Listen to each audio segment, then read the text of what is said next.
I don't deserve this. To die like this.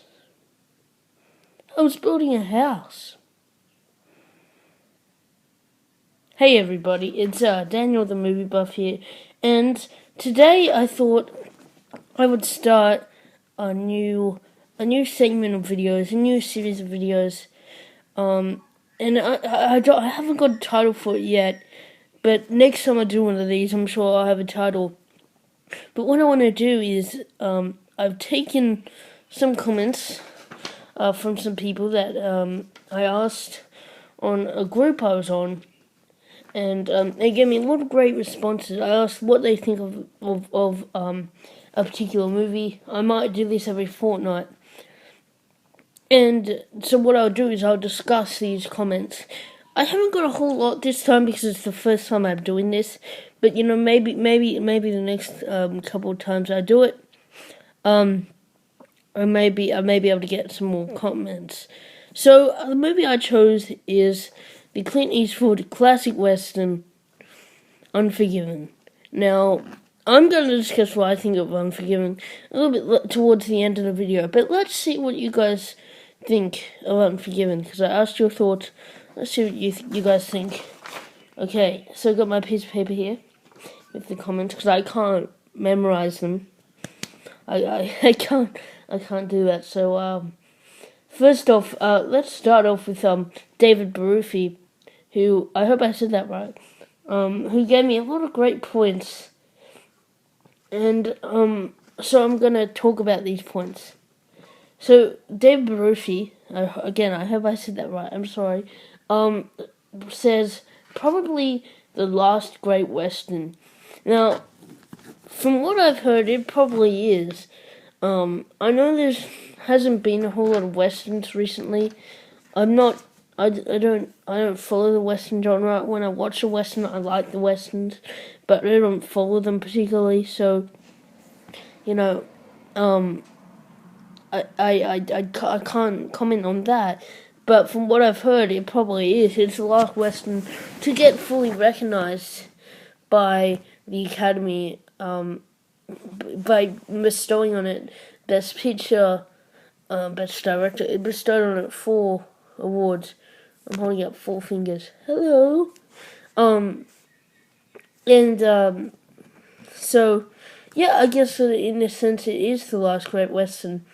And he also says, I haven't got it written down here, but I remember he said it's probably, because there's no more original stories to tell in the western genre anymore. Again, I can't comment on that, but I thought that was a really interesting point. Are the only western films we're going to see now, are they only going to be remakes and sequels and reboots to classic westerns? Because they are actually remaking Unforgiven, and it's going to be a Japanese one, I think. I think it's going to be a Japanese remake of Unforgiven. I haven't seen the trailer yet, but I think they released one a couple of weeks ago. I still haven't seen that trailer. Get down there, paper! Just fix the paper up. David Baruffi also thinks that it is an interesting character of William Money, and it's kind of unusual to the Western genre. This whole film is unusual, and I will talk about that later, because I've got a comment about this as well. So, yeah, it is an interesting, it's very different from what I've seen of Westerns, which is not a lot. The characters are very, they're very one note. They shoot people. They haven't got much character around them. William Money, I really think is a different type of hero, except that he's not completely a hero. He's actually the kind of character you would want, or you would think would be the bad guy in a film like this, Yeah, and Gene Hackman's little Bill is the good guy. And I actually thought, I will get to Gene Hackman in a second. So, yeah, it's an interesting character study, and what I said hasn't got anything to do with the character study, but, it definitely explores the character of William Money more. they're giving him a whole backstory that I think works really well in the film, in the context of the film. So I really thought that the character was more fleshed out than all the other westerns, and you get this backstory. He's a father. He's given up doing these things because of his wife, who encouraged him to be a good person, and how he has to get back to his old self in a way, which is unusual. He has to become his old self. We see that a lot nowadays. Older people, becoming their old selves, or not being fit enough. But it was a completely new concept, I think, for the time. That it was involved. That the film came out in 1992. So it was a different concept. And it's now become very popular, getting an older person and putting them back into routines. But like I said, I think it was new back then. So it is an interesting character study, and so I really like, and it makes you really like the character Willie Money, and like I said, it's a character you won't usually root for. So I think that's a great thing. If a film can accomplish that, then it becomes a great film. Dave Barufi also says he wasn't very impressed of the film at first. This is actually my second time watching Unforgiven. I watched it a couple of days ago, but I tried to watch it a couple months ago. I finished it.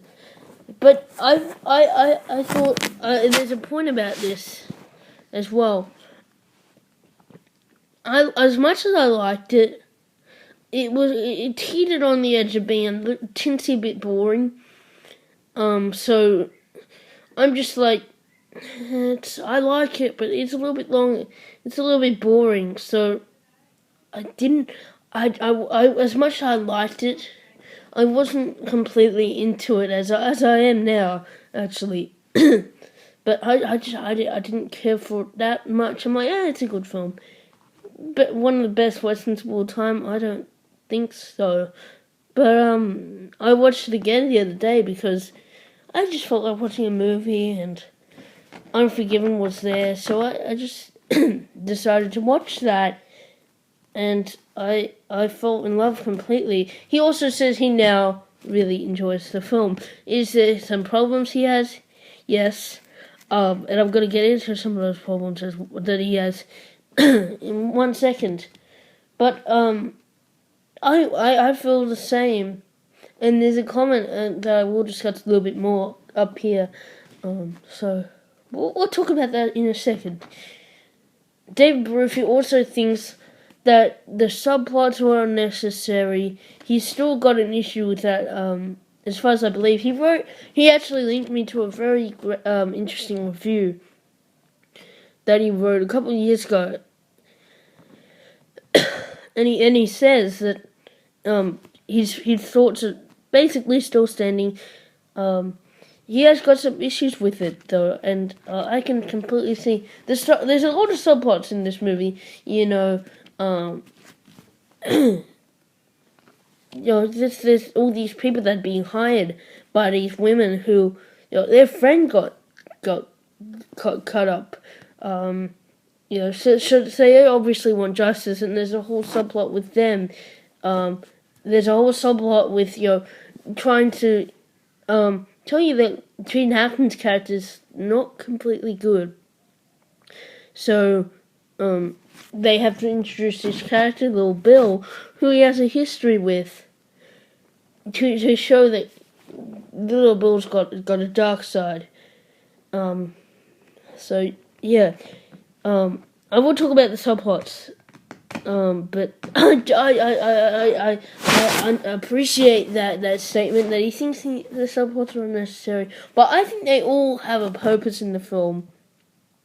I think they're all necessary, actually. So Um, I think they're all. I love the film now, so I'm going to try and defend as much as I can in this discussion here. So I'm going to move on to somebody else. Who's David Barufi? Thank you for your wonderful comments. You give me a lot of great points to think about, to discuss. So thank you, David. Maybe next time when I do another one of these, you can help me out with it again. So thank you, David. Callum Slater says, brilliant. It deconstructs westerns and makes a very good statement on violence. Now, I said I would speak about how it deconstructs westerns and turns them on their head.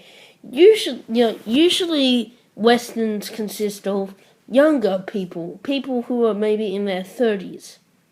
This western is about older people. I'd say 60s going into their 70s possibly. I know people didn't live. Actually, yeah, I guess people living that long back then. It's only in the late 1800s. So it's about these aging people who really knew how to go around. They were these real cowboy folk, and they really just kicked everybody around, and they were really notorious for killing tons of people. But this is them in their old age, and they go on one last mission. And since their last mission before this one, they've changed a lot. They become either family men or married. So I think that's an interesting thing because it's different to the old western, and it's them having to deal with becoming their old selves when they haven't been for. I think they said it was 11 years in the film. So that they haven't been their old selves for 11 years. So it's them dealing with becoming their old selves, and do they like it? And it does deconstruct westerns, because there's also a kid they called the Schofield kid, and he's not a kid, but he's a character you would usually see as the main character, in a western like this. He's young. He's very braggish. He's got that kind of nature at first, but then you realize actually he can't see far enough to kill somebody, and that's very interesting, I think. And we eventually find out that the kid's lying about killing 5 people eventually. So no, I think that's a really interesting. It really switches westerns around and makes you root for the characters maybe you wouldn't essentially root for, or you're watching these characters that you wouldn't usually be watching in a western film. I think that's why it's such a great movie, because it's very different to the other westerns that I've seen. I haven't seen a lot of them, but it's very different to the other westerns that I think you would typically watch. Callum Slater also says on the acting that Gene Hackman is one of my favourite actors, and Clint is always awesome when he's in a good movie. So I'm going to talk about the acting. Okay, so let's talk about Gene Hackman as Lord Bill, because I mentioned him quite a few times in this video already.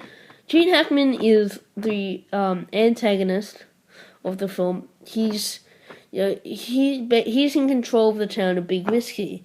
He has a lot of rules. He doesn't like firearms. He's very controlling.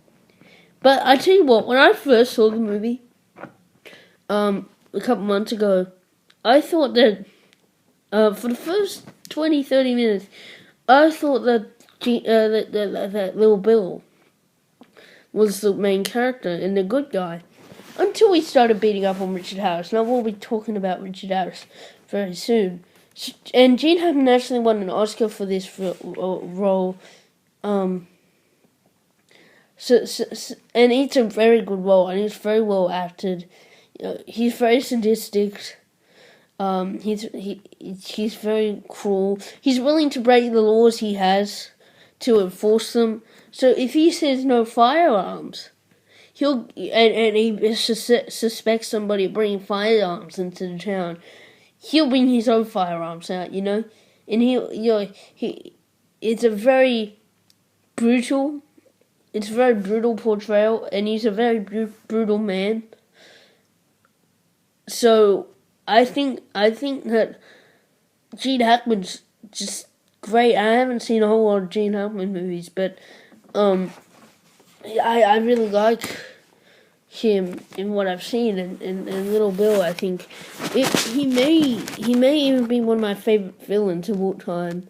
Now after rewatching the film and realizing how good of a film it is, it hasn't left my mind since I saw it a couple of days ago. So, I think that's the mark of a great film. When you have a great villain, you also have a great main character, which I'm going to talk about. Clint Eastwood is, I think, a better director than an actor. He can act. I'm not going to deny he can act, but I always feel like he has a better directing style than acting. He's awesome when he acts. Okay, he's really cool. I just don't think he has a whole lot of emotional range. In this movie, as William Money, he really shows that emotional range. This character is not the greatest guy, and he almost feels like Clint himself. I don't think Clint's an angel. If he plays all these dark characters, he's gonna have a dark side, like everybody. But I feel like, and I think he did a really good job. I think it's directing better than he's acting, possibly, but I still don't think he's terrible. I don't know where the stance is on Clint Eastwood. I've never heard anybody saying he's not the greatest actor. I think he's totally awesome when he needs to be, and he always is. But I don't think he has the emotional range. I love watching somebody being awesome, but that doesn't make them the greatest actor on earth. I still like him. He's still very good in Unforgiven, but he's kind of like, I don't know how to describe it, but he's very not one note because the character's not. I think the character's possibly more interesting than the portrayal. Do you agree with me on that? If you agree, let me know down below. Morgan Freeman's in this movie. He's actually William Money's old partner that he's working with again to get this one last job done. so William Freeman. Morgan Freeman's great. I love Morgan Freeman. Who doesn't? He's always good. And Clint Eastwood and him have a great friendship, and he's always good. And I love his character Ned. He's like he's almost like the conscience of William Money in a way. And there's some great discussions between him and Clint Eastwood that play out very well in this film. The guy who plays the Schofield kid, I can't pronounce his name, and I don't even remember. I don't even have it on this piece of paper. Why am I looking at the piece of paper? Gosh! But the guy who plays the Schofield kid, the character's not in it a whole lot. Maybe 20, 30 minutes of the whole film. But look, he was pretty good. I haven't seen anything else. It's an unusual name, so I'm not going to try and pronounce it. I'm sorry. I already tried to pronounce David's name, and that's not even that unusual. I'm so sorry, David. If I messed it up, tell me. But I think the acting's great. I want to talk about Richard Harris. Come on. Richard Harris is... I love Richard Harris, and very unfortunate that he died. I love him as the original Dumbledore. I love him, in Gladiator, and I love him in this. I just love Richard Harrison. I wish he was still around. Although that's kind of implausible. He was getting old. But Richard Harrison's English Bob, and like I said, he's there. That character's there to, to bring up the evilness in Little Bill, because they've had some rivalry before, and Little Bill doesn't like him. Richard Harris doesn't like him. Little Bill, so there's a rivalry, and it does bring out the dark side in Little Bill. So, and he's great at it, and I actually have to kind of disagree with David on his points that he thinks Little Bill and the biographer, his biographer feels like it's from a different movie. I feel like, I don't know how to, I feel like it feels like the same movie. I have to think, it feels like it's from the same movie. But I completely respect you if you think otherwise. Another point that I've kind of touched on before, and after this I'm going to talk about my feelings a little bit, but I want to get Russell Scott Novak's comment. He thought it was boring, and what I like about these comments I chose is actually they're all different. So there's some praise, and then there's somebody who thinks it's boring, and then there's somebody who has some problems with it. So I think they're all different, and that's why I like them. Russell Scott Novak thought that it was boring, and that's completely how I felt when I first saw it. I didn't hate it because of that. I still actually liked it, but I think that it's a very at first I thought it goes on a little bit long, it feels like, but then I realised it's actually not. It's a little bit over 2 hours, and it's not even the longest movie of all time. So, I thought, so watching it again, I'm like, this is amazing. But I didn't feel that the same way when I first saw it. So, I'd say to you, Russell, unless you've already tried, I don't know if you finished the movie or not, try it again. Again, unless you've already tried and you still think it's boring. But I think you'll like it a lot more the second time, because I did, and I didn't even hate it the first time. So, yeah. So now I'm gonna thank these guys again. I'm gonna say their names again because I promised them they get credit. Thank you, Russell Scott Novak. Thank you, Callum Slater, and thank you, David Barufi. Alright, so now I'm going to talk about my thoughts on the movie. If you actually wasn't understanding anything I was saying for the last 40 minutes or so, I'm so sorry, guys. I'm so sorry. I might switch around the order I do things. Yeah, next time I do it, I'll switch around the order. But I'm going to talk about my thoughts on Unforgiven. I love this movie. I literally do. I'm not well versed in westerns. But like I said, what I've seen, I've really liked. So I'm kind of becoming a big fan of the western genre. And like I said, I thought it was boring at first, but now I just think it's a masterpiece, actually, because it's very different. It's a very different film. I told you that I thought that Gene Hackman was the main good guy. I had no idea who Clint Eastwood was. I'm like, maybe he's like a side guy, I didn't think he was the villain particularly, but it turns out, that's what. Let me know if you actually thought that Gene Hackman was the main character at first, and a good guy, until we started beating up on Little Bill. That's my second mistake. Being up on English Bob. I'm going great today.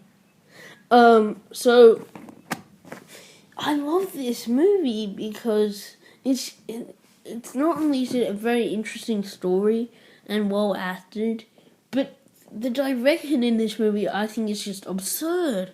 Like the scene where Little Bill confronts English Bob is probably some of the best directing I've ever seen.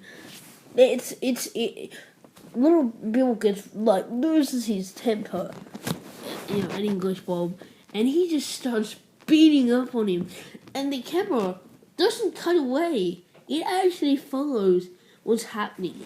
And I'm blown away by that scene every time I see it, actually. I've seen it twice, and I'm just like, this is a great scene, possibly one of my favourite scenes of all time. I don't know why, it's very well shot, and just, I think that's a great choice by Clint Eastwood, the director. And I actually didn't touch on Callum Slater's comment that it had a lot to say, a very good statement on violence, and it does. It's not particularly gruesome, although there's a fair bit of blood, shed. But it has got a very great statement on violence and how violence can affect everybody. It says something that violence can affect everybody, even if you used to be an old badass. You might try it again, and it affects you when you're at an older age as well. It has a lot to say about that. It says a lot, and it's very well filmed. The score's amazing. Clint Eastwood, I don't know if he did the score to this film, but he scores a lot of these films. I don't know who scored this one, but the score's still great. Even I think it might be. Let me know if it's Clint Eastwood. I'm too lazy to check. Although I might check out this video. So I just love this film in every way. I can't think of any issue, actually. I don't think it's boring anymore for some reason. That must have been, maybe I was too tired at the first time. I really love this movie. It's got some great scenes, some great dialogue. Oh, the script is so cool, and it's very well written. Got some great characters, and I have touched on it being a great character study of William Money. It's very original and very unique in a way. And yeah, I have to say it probably is the last great Western in a sense.